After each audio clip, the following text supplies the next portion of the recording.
Hello, everyone, and welcome to the Down Syndrome Center podcast. As always, I'm your host, Dr. Kishore Velody, and today I'm joined with a very special guest, Olivier Bernier. Well, I came across this documentary that Olivier had put together. Why don't you tell our audience who you are, what you do, and why you have a connection to people with Down syndrome and why this topic is so important for you? Well, thanks so much for having me. I directed the film Forget Me Not, which is a feature-length documentary about inclusive education. And we got into the journey because on May of 2016, we had a child that was born with Down syndrome, and we weren't prepared for him, and it was a lot of learning that went into it. But we knew that when he was born, immediately, that we wanted to make sure that he was part of society, just like any other child. That was very important to us. And we thought, what better way than making sure he's included in school with all the other children. So that kind of launched us on our journey to finding out what inclusive education is and ultimately making a film about it. So is filmmaking, was this like something that you just picked up after your son was born, or is this something that you've always done and this became a more specific interest for you after he was born? I've always been a filmmaker. It's been my entire career. And when Emilio was born, I knew pretty rapidly that I wanted to use my skill set, which is filmmaking, to try to put a dent in the world, make the world a little better for Emilio and all the other children like him. And I had no idea what shape that would take. And there was a lot of starts and that didn't go anywhere. But eventually we started making a film about inclusive education because we received a grant from Alana, which is a Brazilian foundation that happened to be looking for a filmmaker that wanted to make a film about inclusive education. So wow. It all really worked out. So tell me a little bit about your perspective on inclusive education. So we've talked about this topic with educators on this podcast. We've talked about it with the NDSC and their education task force. But tell our audience, like, from your perspective, like, what is inclusion? Like, how would you define it, and why would this be something that would be important to a parent of a child with Down syndrome? Sure. I mean, I think the easiest thing for me to do is to talk about it from a personal perspective. And it's very core level. Inclusive education just means that any child has the opportunity to learn alongside their peers.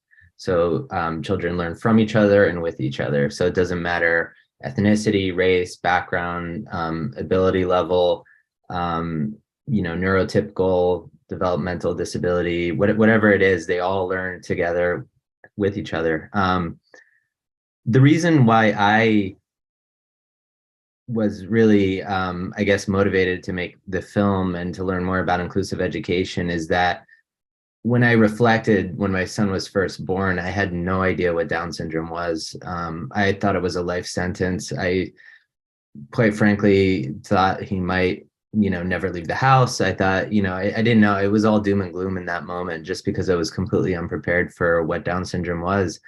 And the more I found out about it, the more I realized that people with Down syndrome can live a really full life.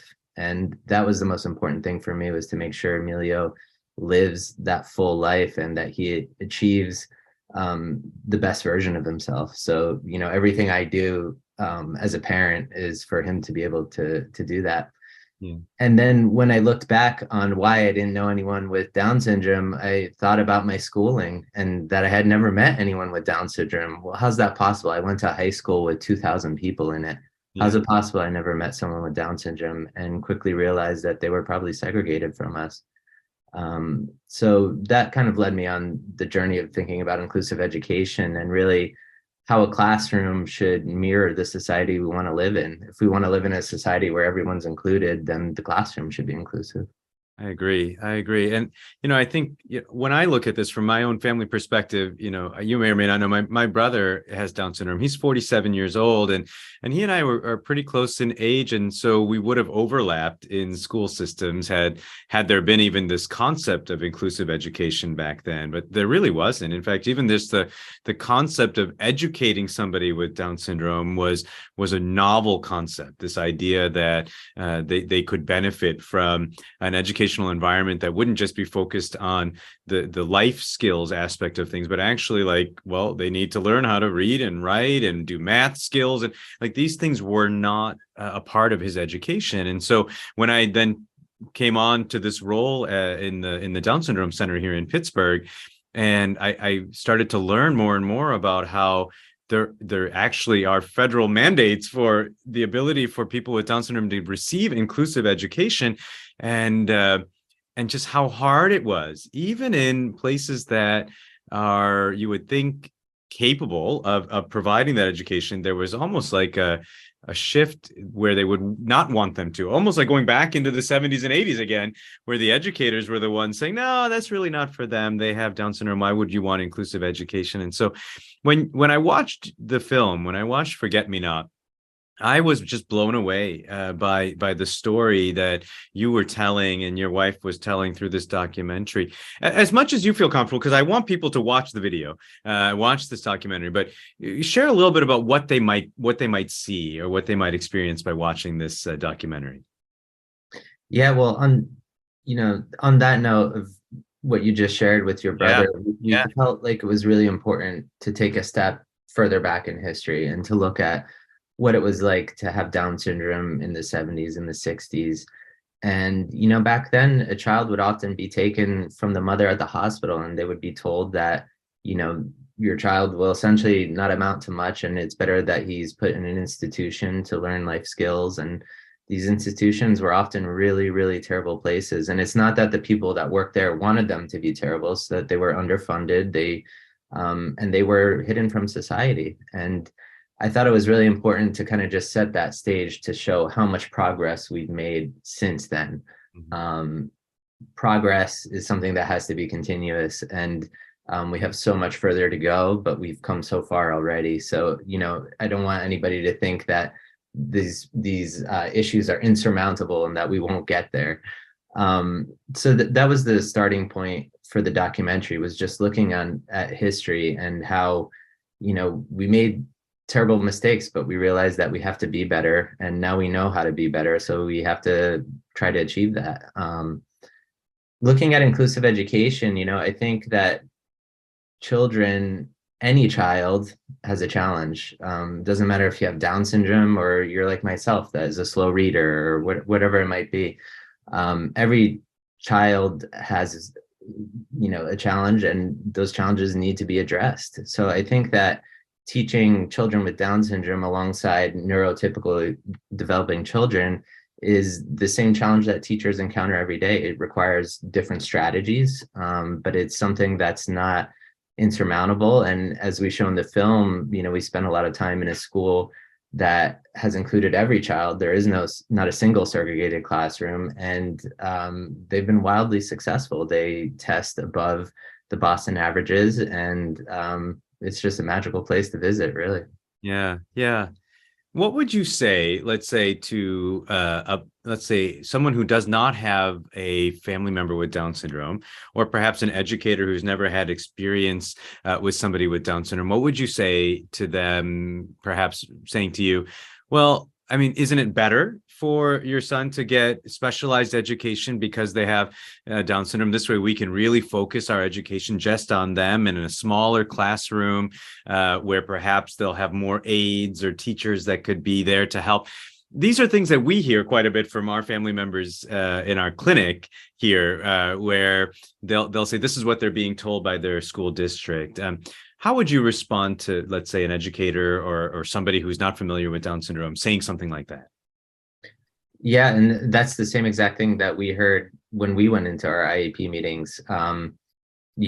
First of all, at IEP meeting, I think a lot of people have this experience where you feel like you're being sold a bad car in a way. Like, mm-hmm. They tell you all the reasons why your child won't be successful in a general education class, mm-hmm. and they spend very little time about talking how he can be successful. So he or she. So I think the first step is to really understand that at its very core level, it's a human right to be amongst your peers. And I think that if you look at it as a human rights issue, then it really changes your perspective. So it's not if children should be included, it's how children should be included. It should really be the question we're asking. stepping back a little bit, it's mandated by law that children start in the least restricted environment, least restrictive environment. So what that means is that a child should start in general education class, and only then, if it's not working, should the child be put in a smaller setting. So, especially in preschool, kindergarten, there's really no reason to segregate a child because, quite frankly, it's been shown that they're not losing anything by being included. They're gaining so much by being included, to kind of say it in a short way. Yeah. So I think in the end, to parents that might think that it's a better idea for their child to be in a smaller setting, well, that's definitely something that you should consider if you're being told that. However, I would take a step back and think about what you want your child to be when he grows up. Do you want your child to be in a small setting where he's with a lot of aides all day, or do you want your child to be functioning in society and achieving their best selves? So I think really where that starts is in the classroom. The classroom is your first immersion, I think, into society. And, so you really have to look at that. And then it requires some problem solving with the schools. Maybe the schools never included a child with Down syndrome. Maybe you need to bring in an advocate, maybe you need to bring in advisors. But really, at that point, it should be a collaboration with the school. Yeah. And Olivia, I have to say, I want to make sure our audience hears this as well. This documentary, like when you hear the word documentary, it maybe takes you back to, bad memories in middle school, high school, watching a documentary. This documentary is powerful. It is powerful. I can't think of it. I know it's a term that people will use a lot, but it's something that as I watched it, I had to call in, my wife and my teenagers to say, you guys have to watch this with me. I mean, it is truly remarkable how engaged you will allow the viewer to almost feel like they're there in that room with you. And having experienced an IEP room myself with one of my own children, I've definitely you could feel it, palpably feel the times where you take us into the IEP room, or you bring us back, as you were saying earlier, back into the earlier days of institutions and things like that. You can feel yourself there. And so for our listeners, I really want to make sure that you guys hear that this is an important video to watch, just so you can know what it is. Even if you've never experienced an IEP room yourself, maybe somebody's listening to this, you're a provider perhaps, or somebody who's doesn't have somebody with Down syndrome in your family, or someone who's ever needed an IEP in your family. You need to watch this documentary. It's really amazing. Olivier, what's your hope? What's your goal, you think, in terms of when somebody watches this documentary? What do you want as the result from it? What was the reason why you would make it? Yeah, well, go. Thank you so much for the compliment. And to go off of that, it was so important that the film was experiential. Mm-hmm. So we tried to make the filmmaking almost invisible. My career is as a commercial director, which is very stylized kind of filmmaking in the documentary realm, but we really wanted the filmmaking to disappear and just the story to come to life. So that was really important. And we started making the documentary really as an investigation of what inclusive education was, because that's what I was curious about. As I was making a documentary about what inclusive education was, we slowly started seeing our own son going on track to be segregated. Mm-hmm. And that's when we decided to turn the cameras on our own family. And that became the large part of the film, was really Emilio's journey. Mm-hmm. I think that what we realized, or what I realized, is that we have an incredible opportunity here to maybe make a little bit of a difference. And I sat down with my wife, Hilda, and said, if we don't take this opportunity now and show people what this is like and what we're going through, then we're going to miss it. We're never going to get this moment back. So we should film it, and we can decide later if we put it in the film. And Hilda was game. And, I think what we did was make a really personal documentary, really raw. And sometimes I'm even embarrassed of some of the scenes in there, but it's life. And I think other parents have experienced it. I've been told from people that have seen the film, other people have experienced very similar feelings. So I hope when people see it, they see an unfettered view of what it's like to advocate for your child with a disability. And I hope by them seeing that, they get motivated to make a difference. And a difference can be as small as advocating for your child, and your child being the first child to be included in your school district, because in the end, it just takes that door opening. It takes people learning about inclusion. It takes that one administrator, that one teacher, and all of a sudden you've opened the door for children that come after yours. So, it's a movement, it's a fight worth fighting. It's a movement that really starts with you. Yeah. And I want to make sure before I forget, I want to commend, well, of course, Emilio does a fantastic job in this documentary, just being himself. And that himself is just being such an intelligent and fun and really cute little guy. And I just think that watching himself advocate at such a young age is a powerful thing. You and your wife, just please make sure she knows as well. I mean, Hilda, just the way that as you're asking her questions as the documentary maker, but also, her husband, I think it's powerful to see how raw and open she is as she shares her feelings throughout this video. So really beautiful. Thank you for making this documentary. My question for you, now that we've talked so much about it, where can somebody find this documentary to watch it and be impacted by it themselves? Well, currently it's for rental and purchase on both Vimeo and Amazon Prime. Okay. And it's also just, I think last week was made available on Tubi. That's TUBI, which is actually free. It's just they add some advertisements to the film. So, anybody can have access to the film. And then on top of that, we have DVDs available through the website for both personal use and educational use. And then we also have a space on the website, which is forgetmenotdocumentary.com or fmndoc.com. And people can go there and they can sign up to set up a community screening. And we'll do that pro bono. If it's a free event, we'll supply the film for free. If it's a paid event, then there's a small fee associated with it, and that's how we kind of fund this outreach. Yeah. And then beyond that is we hope the film ends up in a lot of colleges and high schools, and we hope that the next generation of teachers and administrators get to see this and discuss it in class. So we're also providing a discussion guide for educational use. Wonderful. All right. Well, I hope that one day there's a part 2 of the documentary, because I would love to see where everything goes. But thank you so much again for joining me on this podcast and for sharing your thoughts on inclusion and also on this documentary in particular. Is there anything that you would want to make sure that our audience knows, any kind of take-home point before we close the podcast today? Well, I would just say, trust your gut, do what you believe is right, and don't give up. I love it. I love it.